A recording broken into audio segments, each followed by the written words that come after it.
Hey guys, for tonight's ramble, I'm going to try to keep it quick.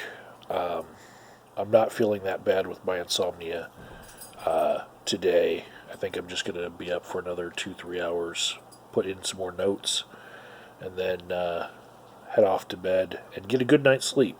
That's how I'm feeling. I don't feel anything else different. And positive thoughts, right? Anyways,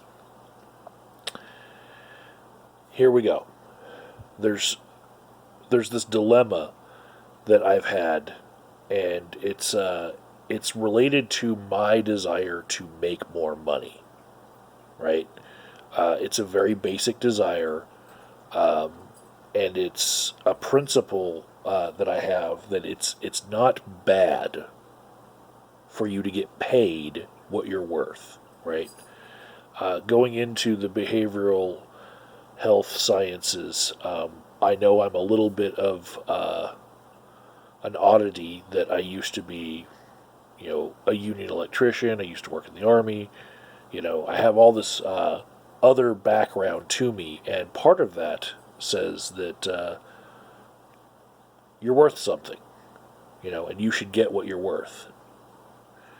Uh, Especially as a union electrician, I got a pretty hands-on education, especially just like talking in the lunchrooms of like, you should always fight for as much pay as you can get, uh, and don't look at it as if you get more pay, other people won't get more pay. Just keep on fighting, you know, or else the evil corporations are just going to keep wages stagnant for decades like they have.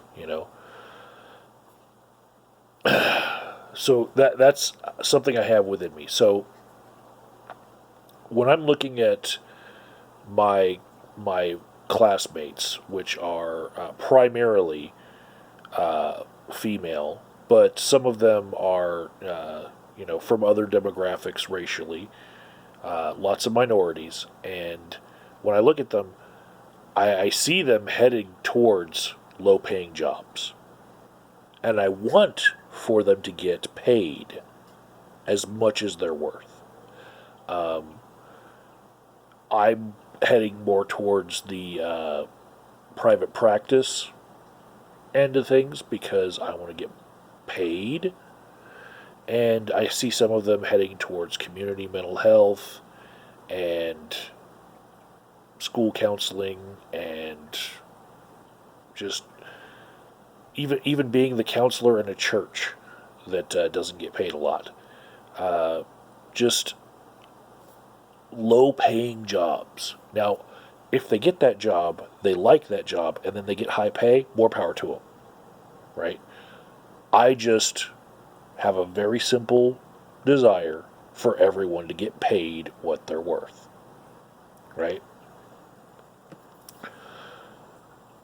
But what happens is there's this other side of things when we're talking about social justice. It's not about just women and minorities getting paid more, right?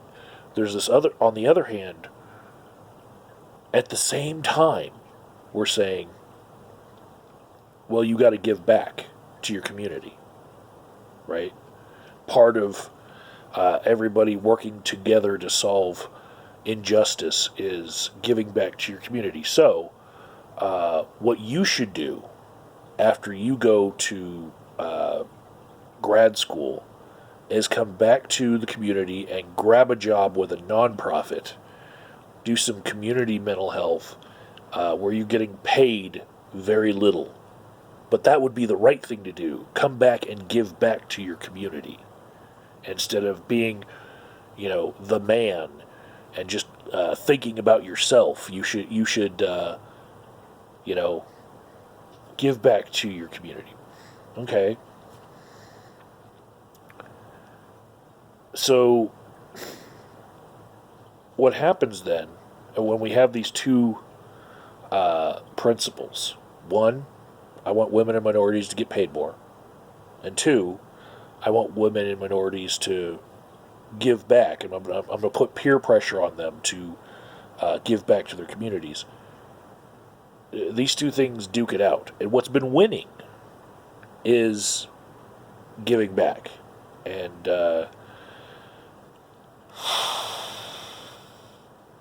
pay hasn't followed. It's like, here I am wanting women and minorities to have better pay on that one hand.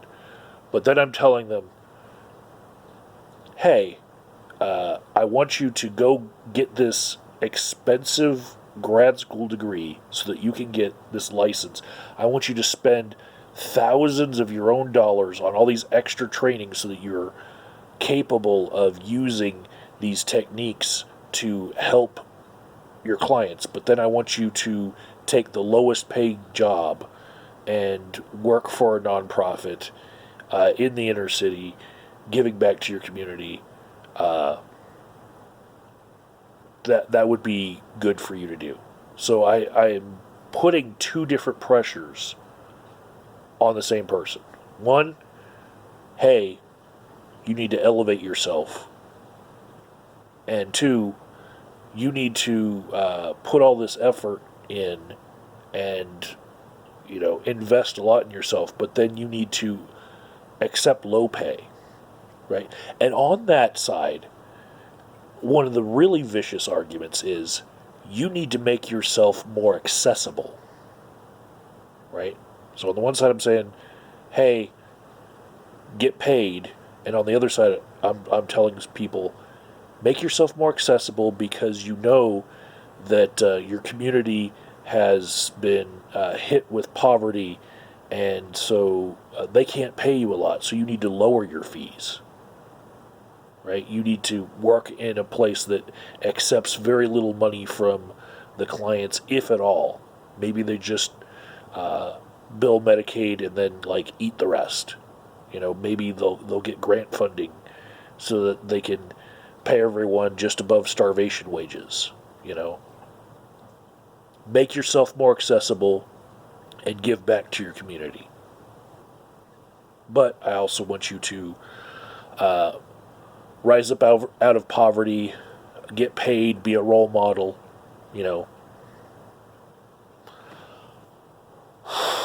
It's tough.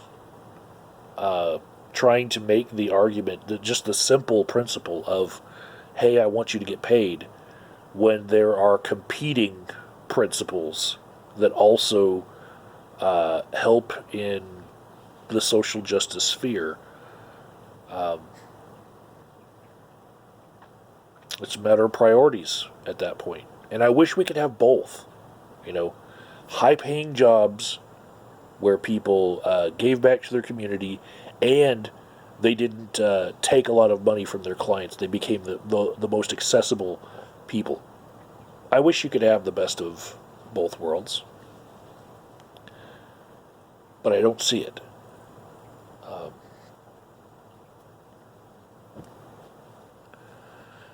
I'm going for the simple principle first, and then when I have something in my wallet, I will look at giving back because I will have the means to do so.